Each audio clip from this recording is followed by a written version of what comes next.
আসসালামু আলাইকুম প্রিয় বন্ধুগণ, যাদের বিবেক এখনো জাগে নাই, যাদের মন মানসিকতা এখনো পরিবর্তন হয় নাই, বন্ধু শোনো, তোমার আমার সবার একজন শিক্ষিকা মায়ের কথাগুলো। ওনার ভিতরে যে কত কষ্ট তা ভাষায় প্রকাশ করার মতো নয়। আমরা সবাই এই বিবেকমান মানুষের সাথে আমরা সবাই এক কাতারে দাঁড়াই, কারণ তাদের জন্যই এই দেশটা টিকে থাকবে। এই শিক্ষিকা মায়ের জন্যই এই শিক্ষাগুলো জাগ্রত হবে, এই ছাত্রছাত্রীরা জাগ্রত হবে। যদি শিক্ষা নিভে যায়, এই বাংলাদেশটাও নিভে যাবে। ভাই, আপনার বিবেককে প্রশ্ন করুন, আজকে আপনি কোথায় আছেন?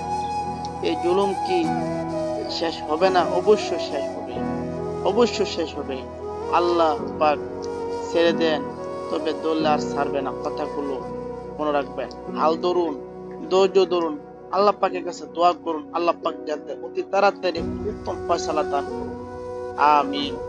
এ বন্ধুরা শোনো, একটি শিক্ষিকা মায়ের বেদনাদায়ক কথা।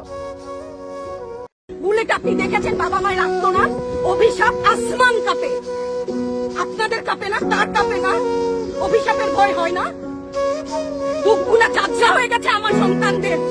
আবার বুলেট বলবেন, কি বলবেন? এগুলো অস্ত্রের মুখে দাঁড়িয়ে আছে, আমাদের পয়সায় কেনা বুলেটে আমাদের সন্তানদের আপনারা বুলেট ছুটছেন।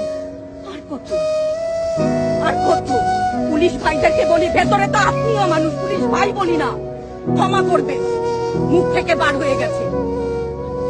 তাদের ঘরেও সন্তান আছে, তাদের খোলসের ভিতরেও মানুষ। যারা এখনো ঘরে আছেন তারাও জানেন আর কতদিন ভয় পাবেন। ভয়েই থাকেন। একটা মারবেন 10টা আসবো, 10টা মারবেন লক্ষ আসবো। সারা দেশের মানুষ, মা বাপ সব একসাথে দাঁড়াবো। ওদের সন্তানকে মানুষ করার জন্য আমাদের কাছে, শিক্ষকদের কাছে পাঠিয়েছিল। কি জবাব দিব?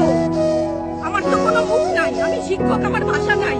তাদের কাছে হাত জোড় করে মাপ চাই, নিরাপত্তা দিতে পারি নাই, নিরাপত্তা দিতে পারি নাই।